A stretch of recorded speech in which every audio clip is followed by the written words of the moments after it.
Look, what if I told you that back in 1970, one incredibly stubborn drag racer from a tiny shop in Illinois completely destroyed everything the automotive world believed about transmissions?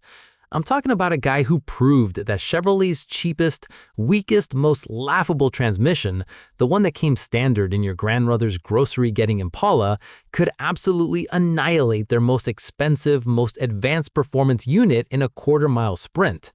We're talking about the two-speed Powerglide, an economy box transmission designed for suburban housewives, beating the legendary Turbo 400 that professional racing teams spent millions developing.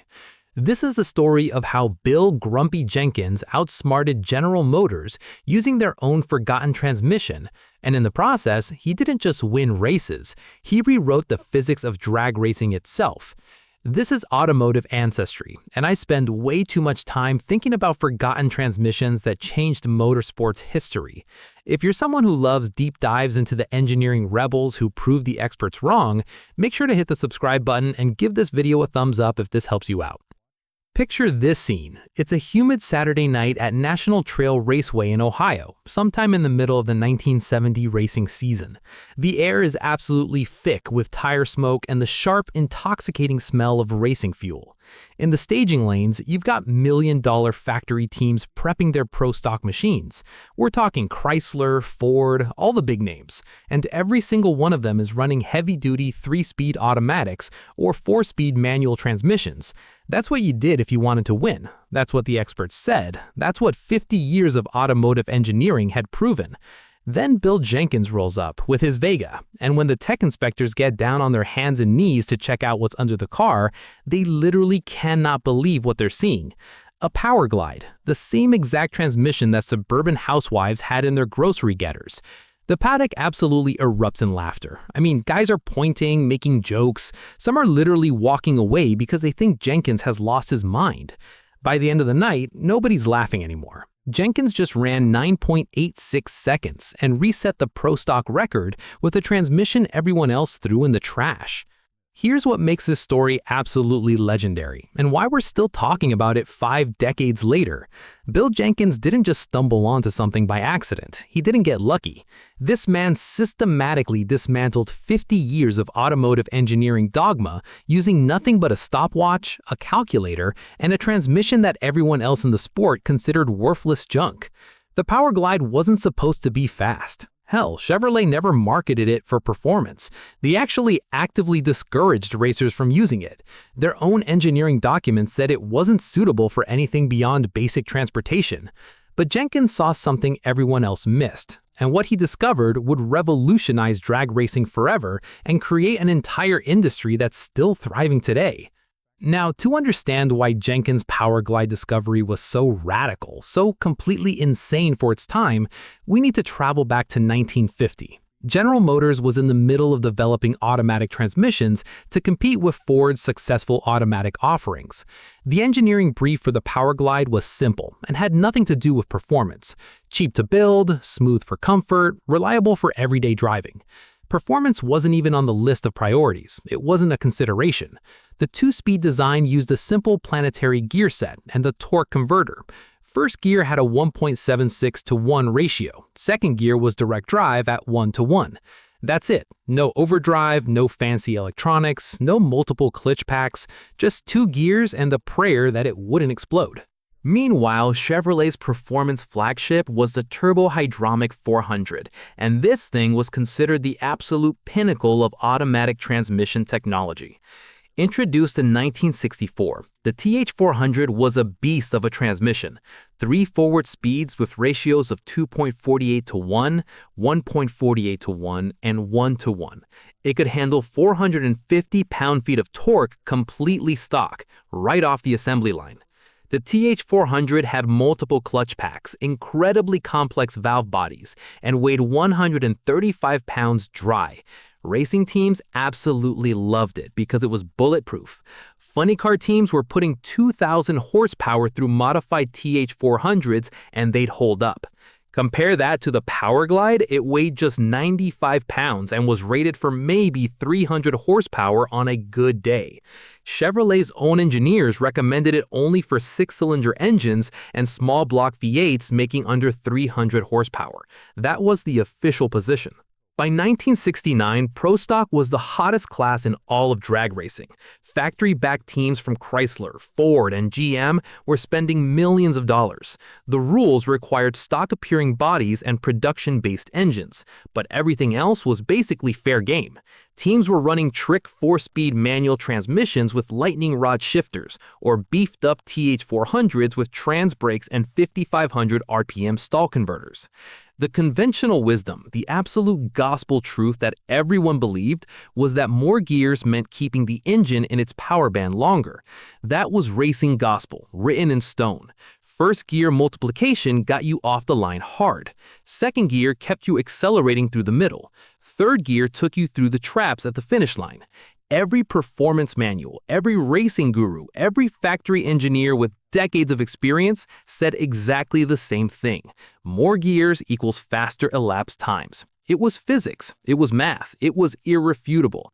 Enter Bill Jenkins, 6'2", perpetually scowling and absolutely allergic to conventional wisdom. They called him grumpy because he had the personality of a cactus and about as much patience for stupid questions. If you asked Jenkins something he considered dumb, he'd just stare at you until you walked away.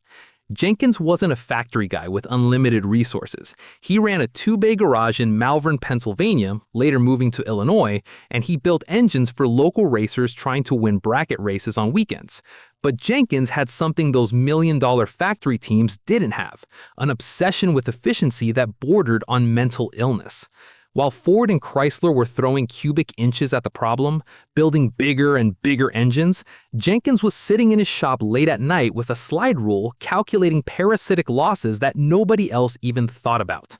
Here's where Jenkins' genius really revealed itself, and why the story is about so much more than just a transmission. He realized that everyone in the sport was focused on the completely wrong metric. They were obsessing over keeping engines in the power band, maintaining optimal RPM, all that theoretical stuff that looked great on paper.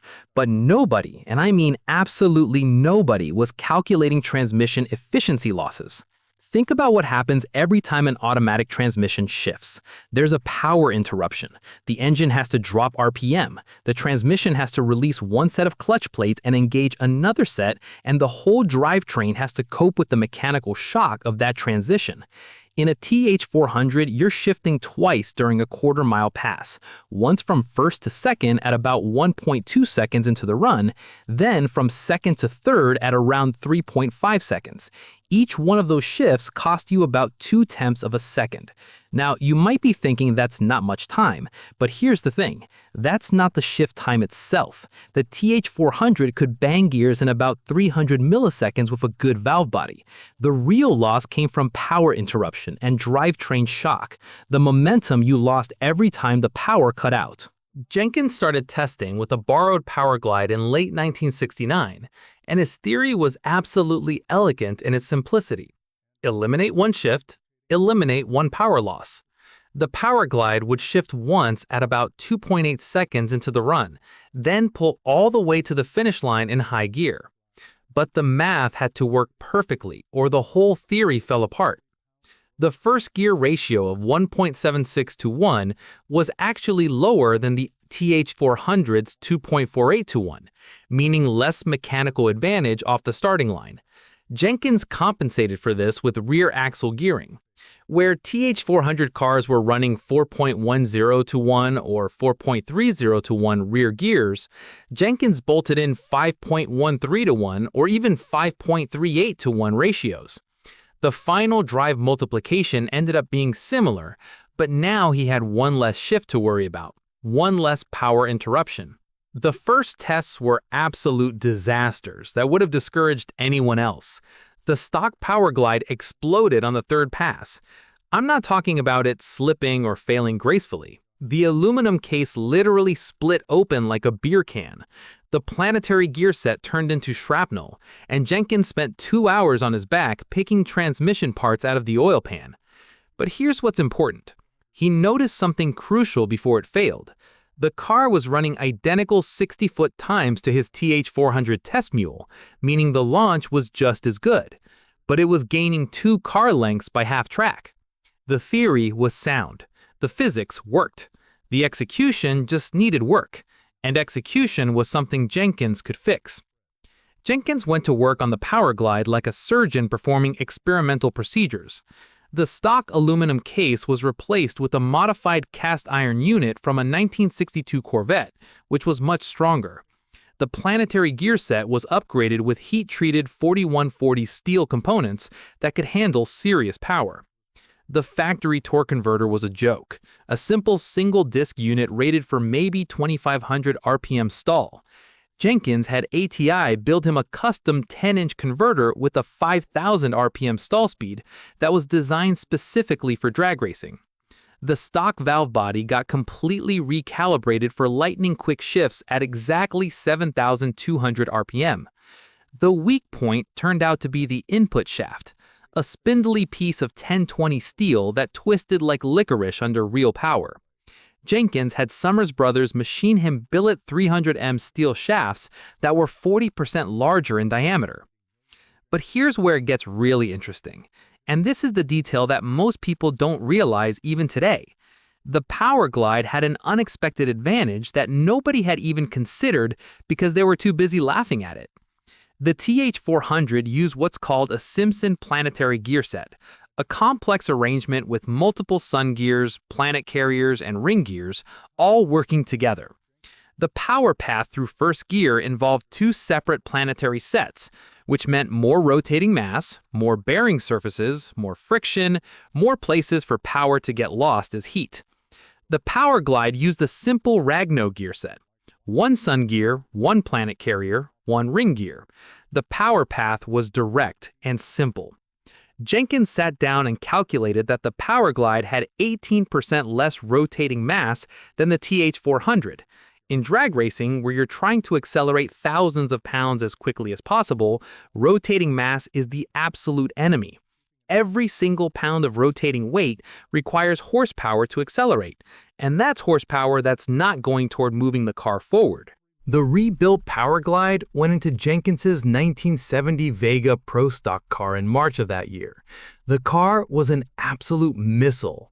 All-steel body, narrow 3 inches, full tube chassis, and a D-stroked 331 cubic inch small block Chevrolet that spun to 9,500 RPM. Everyone else in Pro Stock was running 430 to 450 cubic inch big blocks. Jenkins was giving up 100 cubic inches, but he was saving 180 pounds in engine weight. The Powerglide was part of that overall weight savings philosophy, 40 pounds lighter than a race-prepped TH400. Every detail mattered. The first race with the new combination was the Gator Nationals in Florida. Jenkins qualified 3rd, ran consistent 9.90 S's, and lost in the semifinals to Ronnie Sox's Hemi Cuda, which was a factory-backed car with unlimited resources. But people in the pits noticed something really odd about Jenkins's car. He was crossing the finish line at lower RPM than anyone else, yet his trap speeds were identical to cars revving much higher. The Powerglide was pulling from 5,000 to 8,500 RPM in high gear, a 3,500 RPM spread. The TH400 cars were shifting into 3rd at 7,200 RPM and only pulling to 8,200 RPM at the finish line, just a 1,000 RPM spread. Jenkins's engine was actually accelerating longer in each gear, using more of the power band. By June, Jenkins had the combination completely sorted out through obsessive testing and data logging. The Powerglide was shifting at exactly 1.95 seconds into the run at 7,400 RPM, then pulling smoothly to 8,800 RPM at the finish line. The car was running 9.60s at 142 miles per hour, which was seriously competitive. At the Summer Nationals, he faced Dick Landy's factory-backed Dodge Challenger in a race that everyone remembers. Landy's 440 wedge engine had 100 more cubic inches than Jenkins's small block, and a perfectly tuned TH727 3-speed Chrysler transmission. They left the starting line together with nearly identical reaction times. Jenkins pulled ahead by a fender at 60 feet, and by the time Landy shifted into third gear, Jenkins was just gone. The Vega won by 3 car lengths. The Powerglide had struck, and people were starting to pay attention. Now here's the kicker that really shook the foundations of professional drag racing. Chrysler engineers were actually in the stands that day at the Summer Nationals with full data acquisition equipment, timing lights, and recording devices. They'd come specifically to study the competition, and what they saw from Jenkins made absolutely no sense according to everything they knew about automotive engineering. They ran the data through their computers 3 times, convinced there had to be an error somewhere. Jenkins was running identical 60-foot times to Landy, 1.29 seconds for both cars. Both vehicles were making approximately 650 horsepower, yet Jenkins was consistently 2 to 3 tenths of a second quicker to the finish line. The Chrysler guys sat in their trailer that night, staring at printouts, and the conclusion was always the same no matter how many times they recalculated. The Powerglide's single shift was saving more time than the TH727's gear multiplication advantage could ever overcome. The math didn't lie, even if it contradicted everything they had been taught. Word spread through the racing pits like wildfire after that event. Jenkins tried desperately to keep the Powerglide a secret, understanding that his competitive advantage would evaporate the moment others figured it out. He even went so far as to fabricate a fake TH400 oil pan and bolt it to the bottom of the Powerglide case to throw off competitors who might crawl under his car in the staging lanes. But experienced racers started noticing details that didn't add up. The transmission cooler lines were routed to the wrong locations for a TH400. The shifter mechanism only had 2 forward positions instead of 3. Most tellingly, the car sounded completely different. That distinctive Powerglide whine at launch was impossible to disguise for anyone who knew what to listen for. By September 1970, the secret was completely out. Grumpy Jenkins was systematically beating million-dollar factory teams with a $100 Junkyard transmission that Chevrolet had designed for economy cars. The racing establishment's reaction was fascinating to watch unfold. Some competitors refused to believe it, insisting Jenkins must have some other secret advantage they hadn't discovered yet. Others immediately started hunting through junkyards for Powerglides they could experiment with. The factory teams had the most complicated response. They'd invested millions in 3-speed technology, and admitting a 2-speed was superior meant acknowledging they'd wasted enormous resources. Pride made acceptance difficult, but race results made denial impossible. Let me break down the specific physics that made Jenkins successful, because understanding this reveals why his discovery was genuinely revolutionary rather than just a lucky fluke. In a theoretically perfect world, keeping an engine at peak power throughout an entire quarter-mile run would yield the fastest elapsed times. That's exactly why Formula 1 cars use 8 or 9 gears. They can keep the engine within a few hundred RPM of peak power at all times. But drag racing operates under completely different conditions than road racing. You're accelerating from 0 to 150 miles per hour in under 10 seconds across a perfectly straight strip of asphalt. Every single millisecond matters, and there's no cornering, no braking, no complex track conditions to consider. The TH400's first to second shift typically happened at about 55 miles per hour. The second to third shift occurred around 95 miles per hour. Each shift involved a complex mechanical dance, releasing one set of clutches while applying another, all while managing enormous torque loads. Even with perfect preparation and the best parts available, you're looking at approximately 300 milliseconds per shift where zero power actually reaches the wheels. The car is essentially coasting during that window, and momentum is bleeding away. The Powerglide shifted exactly once at about 75 miles per hour, 1 power interruption instead of 2. Simple subtraction, but with profound implications. The efficiency advantages went even deeper than shift count. Jenkins's custom torque converter achieved tight coupling above 5,500 RPM, functioning almost like a manual clutch at high speeds. The TH400's larger converter, designed for smooth street driving and the ability to handle enormous power, had significantly more slippage at racing speeds. That slippage converted precious horsepower into waste heat rather than forward motion. Jenkins calculated that the Powerglide was putting 8% more power to the rear wheels above 100 miles per hour.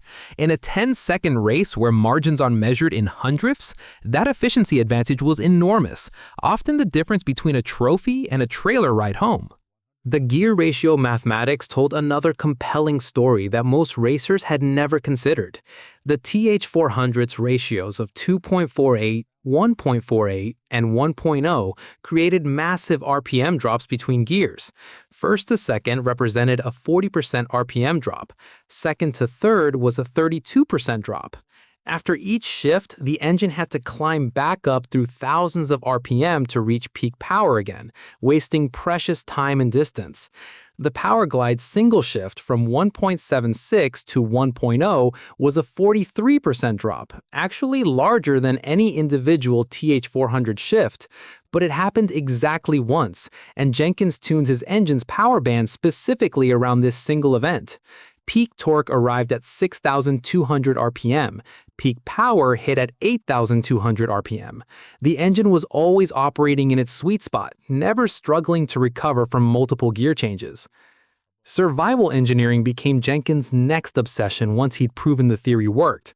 The stock Powerglide was rated for 160 horsepower and perhaps 200 pound-feet of torque on optimistic days.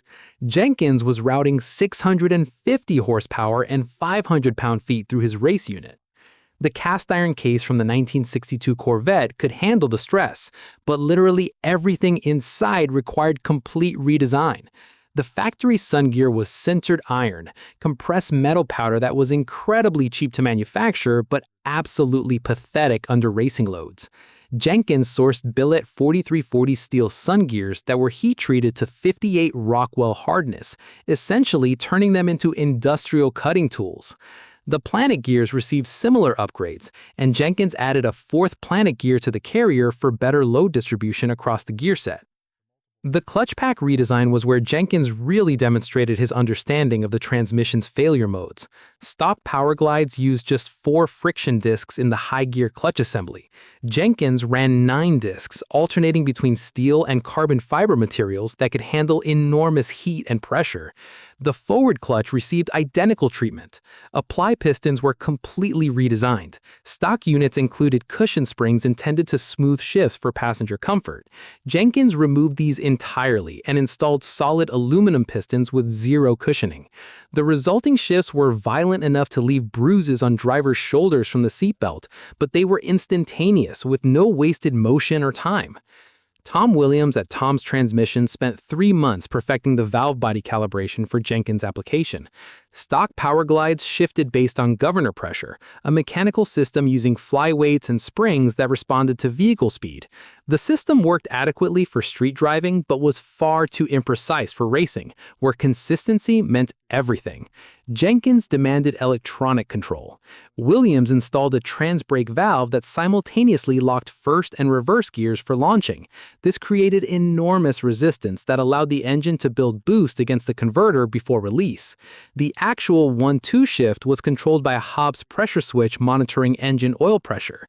At exactly 95 psi, corresponding to 7,400 RPM on Jenkins' engine, the transmission would shift. No variance, no hunting, no inconsistency. Perfect execution every single pass.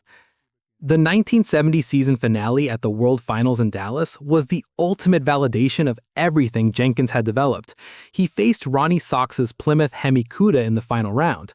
Sox was widely considered the best driver in all of Pro Stock, with reflexes that seemed almost supernatural. His Chrysler had full factory backing, unlimited budget, and the legendary Hemi engine was producing approximately 675 horsepower. Jenkins' D-stroked 331 cubic inch small block was giving up over 100 cubic inches and roughly 25 horsepower. Las Vegas odds makers had Sox favored at 3-1. Smart money was on the Chrysler. They staged their cars side by side, engines screaming at launch RPM. The Christmas tree dropped. Jenkins left first by 0.02 of a second with a perfect 500 light, right on the edge of a red light foul. The Vega pulled ahead by a fender immediately off the line. Sox's Hemi was absolutely screaming, making that distinctive Chrysler wail. But every time the TH727 shifted, Jenkins gained another car length.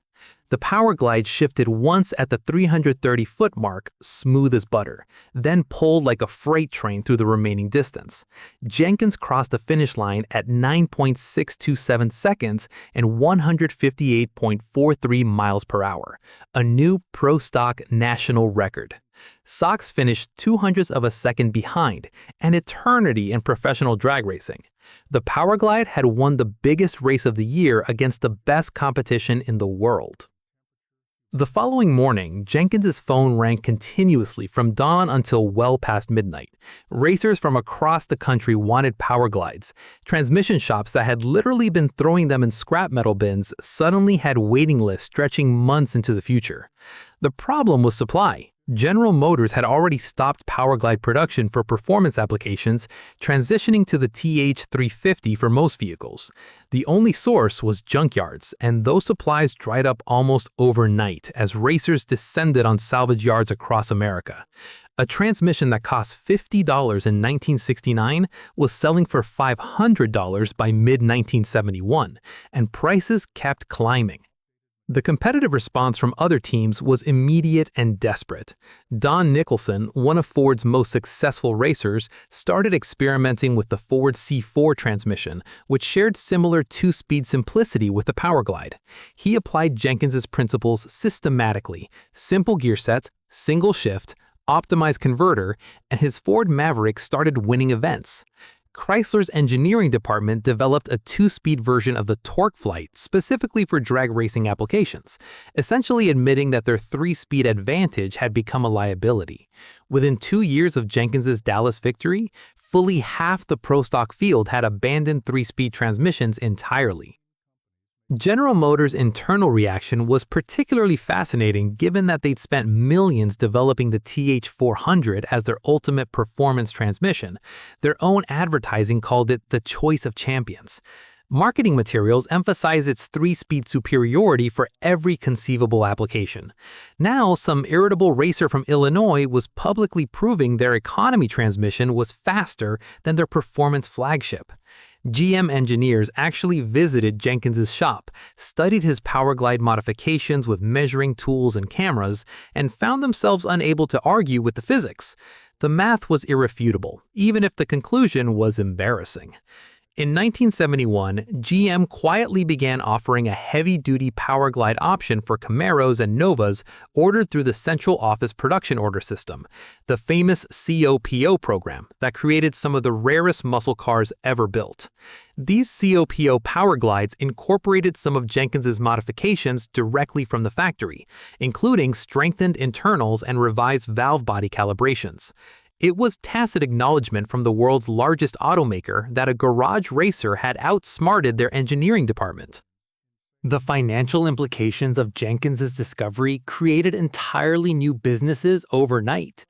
Jenkins sold his Powerglide modification procedures to ATI for $50,000, serious money in 1971, equivalent to roughly $350,000 today.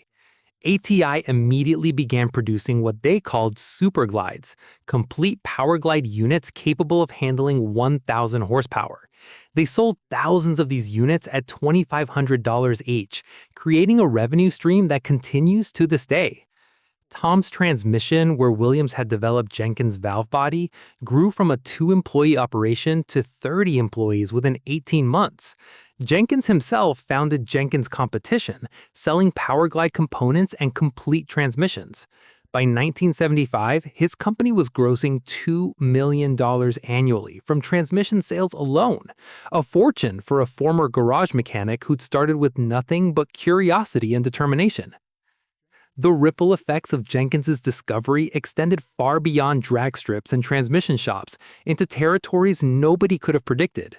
In 1978, NASA engineers working on the Space Shuttle program were designing the auxiliary power unit transmission, a critical component that would provide hydraulic pressure for the orbiter's flight control surfaces during re-entry. Their requirements were remarkably similar to what Jenkins had optimized for: maximum efficiency, minimum weight, absolute reliability under extreme stress. A NASA contractor who happened to be a weekend drag racer mentioned the Powerglide story during a design meeting, and suddenly, aerospace engineers were studying a 1950s economy car transmission. The simple revving no planetary design that made the Powerglide so efficient became the conceptual basis for the APU gearbox. NASA brought Jenkins to Houston for consultation, 3 months of meetings, technical reviews, and design sessions that earned him $100,000. The same transmission principles that powered grocery-getting Impalas and record-setting Vegas would help launch astronauts into orbit. Jenkins never publicly discussed this work, but internal NASA documents from the period reference automotive planetary gearset optimization studies that align perfectly with his visit. International racing communities discovered Jenkins' secrets through increasingly creative channels. Australian drag racers, facing import restrictions that made American transmissions expensive and difficult to obtain, began manufacturing their own Powerglide components based on reverse-engineered Jenkins specifications. By 1976, Melbourne had 3 shops producing racing Powerglides for the Australian Pro Stock series. Japanese teams running rotary-powered RX-7s in domestic competition imported Jenkins-built transmissions despite enormous shipping costs and customs complications. A transmission designed for American suburbia in 1950 was winning championships on 3 continents by 1980. The statistical dominance that followed Jenkins' breakthrough was unprecedented in motorsports history. Between 1970 and 1980, Powerglide-equipped cars won 73% of all NHRA Pro Stock national events. Every single national elapsed time record from 1971 through 1978 was set with a Powerglide. Warren Johnson's legendary 7.98-second pass at the 1982 Winter Nationals, the first Pro Stock run in the 7-second zone, used a Powerglide that incorporated modifications Jenkins had pioneered 12 years earlier. The transmission that Chevrolet had marketed with phrases like smooth and economical had become objectively the most successful racing transmission in drag racing history. The cottage industry that grew around Powerglide modification reached $50 million in annual revenue by 1975. 17 different companies were manufacturing aftermarket components: billet aluminum cases machined from solid blocks of 6061 T6, exotic gear sets using materials borrowed from aerospace applications, carbon-carbon friction materials that could survive temperatures exceeding 500 degrees Fahrenheit, and electronic shift controllers that made mechanical governors obsolete. An entire economic ecosystem had emerged from one racer's willingness to question established wisdom. Jenkins maintained meticulous notebooks throughout this period, documenting every run with obsessive detail that revealed insights nobody else was pursuing. He discovered that Powerglides shifted approximately 40 milliseconds quicker when transmission fluid temperature sat at exactly 140 degrees Fahrenheit compared to the 180 that most racers considered optimal. This finding led to development of sophisticated transmission coolers with thermostatic bypass valves that maintained precise temperature windows regardless of ambient conditions. He determined that ATF Type F fluid, originally formulated for Ford transmissions, provided significantly better shift quality in racing Powerglides than the Dextron fluid GM recommended. Within months of publishing this finding, every serious Powerglide racer had switched to Type F, a Ford product being used to beat Ford on the drag strip. The durability advantages of the Powerglide created unexpected competitive benefits beyond simple weight and efficiency gains.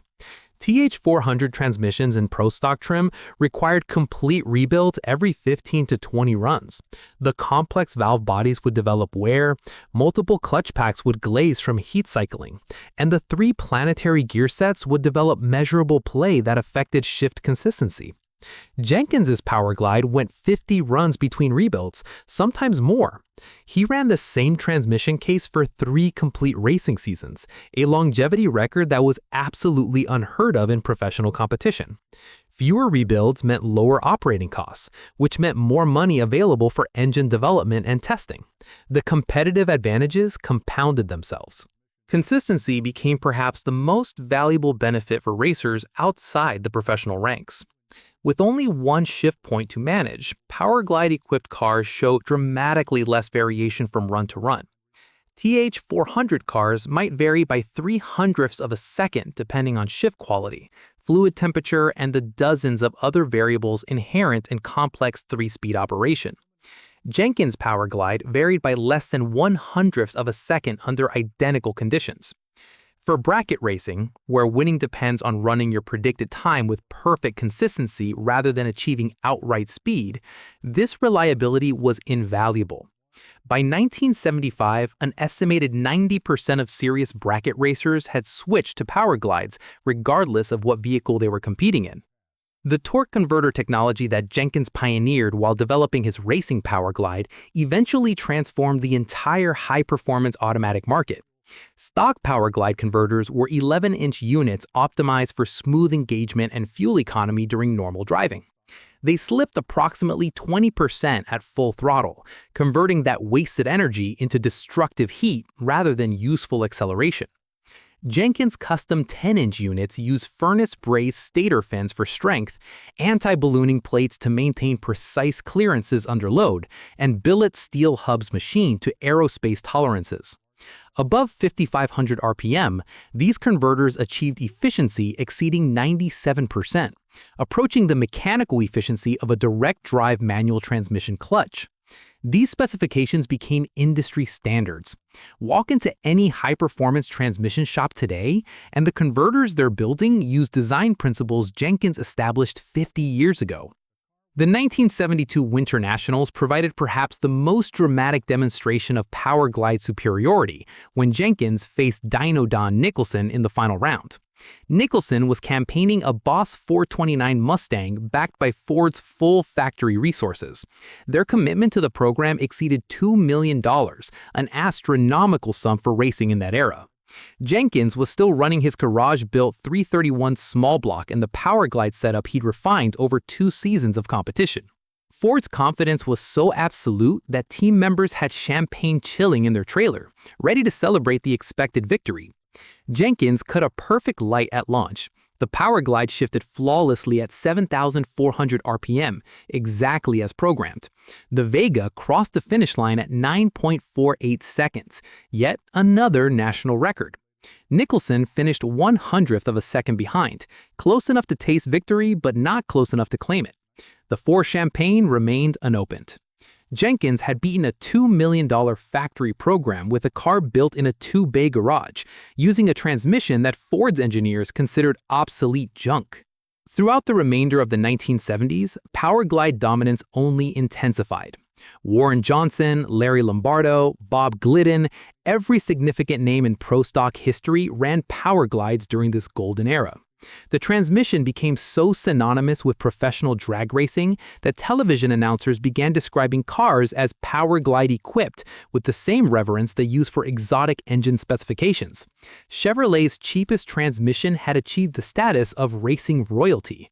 General Motors eventually acknowledged Jenkins' influence through their corporate actions rather than their marketing materials. In 1980, they introduced a TH200 transmission, essentially a modernized Powerglide with updated materials, improved manufacturing processes, and electronic controls. The engineers responsible admitted during internal presentations that the project was directly inspired by what Jenkins had demonstrated was possible with the original design. The TH200 used the same simple 2-speed layout, the same efficient Ravigno planetary gear set, and nearly identical ratio spread. It was formal corporate acknowledgement that the grumpy racer from Pennsylvania had been right all along. The economic transformation Jenkins triggered reshaped professional drag racing's competitive landscape permanently. Before its Powerglide breakthrough, building a competitive Pro Stock transmission required $8,000 to $10,000, money that only factory-backed teams or wealthy privateers could afford. A properly built racing Powerglide costs $2,500 using the best available components. That price difference democratized the sport in ways nobody anticipated. Weekend racers who had been priced out of serious competition could suddenly afford professional-grade equipment. Pro Stock fields expanded from 16 cars in 1970 to 64 entries by 1975. Larger fields meant more spectators, more sponsor interests, more television coverage, and more prize money flowing into the sport. Jenkins hadn't just changed transmission technology, he'd transformed drag racing economics. The human dimensions of this story matter as much as the technical achievements. Jenkins received threatening letters from TH400 suppliers who watched their sales collapse as racers abandoned three-speed transmissions. Some of these businesses had been family operations for generations, and they blamed Jenkins personally for their financial difficulties. He also received hundreds of grateful letters from amateur racers who could finally afford competitive equipment. One letter from a disabled Vietnam veteran explained that Jenkins's Powerglide setup, with its simple two-pedal operation, allowed him to return to competitive racing despite losing his left leg in combat. The transmission's simplicity wasn't just mechanically advantageous, it made the sport accessible to people who'd been excluded by more complex systems. Jenkins officially retired from driving competition in 1975, his body worn down by years of violent launches and bone-jarring shifts. But he continued developing Powerglide technology until his death in 2012 at age 84. His final project was a Powerglide variant with variable ratio capability, essentially infinite gear ratios between 2:1 and 1:1, achieved through sophisticated hydraulic controls that continuously adjusted the planetary gear set's effective reduction. The prototype never reached production, but it ran 7.50 seconds in testing with a driver who reported shifts so smooth they were nearly imperceptible. Even at 76 years old, confined to a wheelchair and working with oxygen tubes, Jenkins was still pushing boundaries that others hadn't imagined existed. Modern electric vehicles have unknowingly validated everything Jenkins proved about transmission efficiency 5 decades ago. The Tesla Model S Plaid uses a single-speed direct-drive transmission, no shifting whatsoever, just electric motors connected directly to the wheels through fixed reduction gears. When Tesla engineers were asked during interviews why they hadn't implemented multi-speed transmissions for improved efficiency across different speed ranges, several cited drag racing Powerglides as evidence that single ratial simplicity could outperform theoretical multi-gear advantages in acceleration-focused applications. Elon Musk almost certainly doesn't know Bill Jenkins' name, but his cars embody the philosophy Jenkins proved on drag strips decades before Tesla existed. Contemporary professional drag racing has evolved beyond the pure two-speed formula, with modern Pro Stock cars using 5-speed Liberty transmissions. But examination of these units reveals Jenkins' legacy embedded in their design. The first two gear ratios, 1.80:1 and 1.01:1, essentially replicate Powerglide specifications exactly. The additional 3 ratios are overdrive gears that only engage after crossing the finish line, helping slow the car during shutdown. During the actual competitive portion of the run, these 5-speed cars are effectively operating as Powerglides with extra gears bolted on for convenience. Racers still refer to first and second as the Powerglide gears in casual conversation. The ultimate lesson from Bill Jenkins and his improbable transmission transcends automotive engineering entirely. Established expertise had declared 3-speed transmissions superior. Computer models supported this conclusion. Dyno testing confirmed it. Millions of dollars in factory development validated it. And one stubborn man in a small garage proved it all wrong by asking questions nobody else thought to ask and measuring things nobody else considered relevant. The entire professional racing establishment, backed by unlimited corporate resources, was defeated by efficiency gains they dismissed as insignificant. Drop a comment sharing the most unconventional modification you've ever seen actually work in competition. If this deep dive into drag racing's most unlikely hero got your engine running, smash that subscribe button for more stories about the rebels and innovators who refuse to accept conventional wisdom. Until next time, keep questioning what everybody knows to be true, because sometimes the weird solution is exactly the right solution.